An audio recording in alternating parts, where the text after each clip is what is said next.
John is our TC insider, gets all the scoops on all the big stories. And, John, there are rumblings about that ATP WTA Tour merger once again.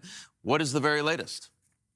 Yeah. Is it a merger? Is it an acquisition? Is it some kind of a takeover? I mean, this has been in the ether for years and years and years, but recently it's really picked up some momentum. This is part of Andrea Gaudenzi. This is part of the one vision plan that he has mapped out. There have been a lot of PowerPoints. There have been a lot of meetings, lawyers billing hours as we speak. But I hear this has really gotten a lot of momentum recently. And the deal could be finished as November, as the graphic indicates, when both tours hold their finals. That is sort of the goal. The question is just how are we splitting? This is not about prize money. Let's make that clear. Prize money is going to be 50-50. But if one tour is worth 3 to 4 times more than the other, how do you integrate that in a fair and equitable way? But the goal here is really to go to the market with a combined entity where you can sell all sorts of sponsorships. You want to make a video game about tennis, it's one-stop shopping. You want to put a logo on net posts.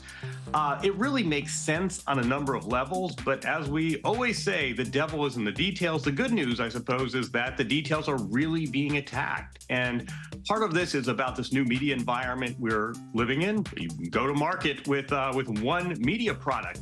There are all sorts of issues, as logical as it seems to put all of tennis under one roof. All sorts of issues, right? I mean, we're talking about existing contracts and pension plans, and we're talking about distribution rights. I mean, it's a lot more complicated than, hey, we should just put this under one umbrella, but it looks like we're getting closer to that time.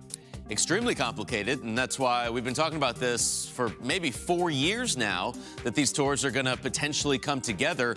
What are the odds that it actually happens by November? You putting this at 50-50? Better than that, John?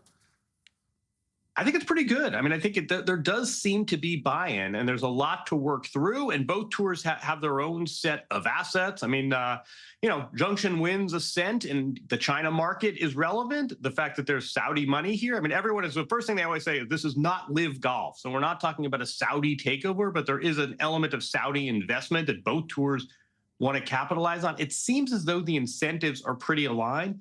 It's just a question of how are we splitting the pie. Again, by pie, we do not mean prize money. But in terms of how revenues are being split, that is what's being worked through as we speak.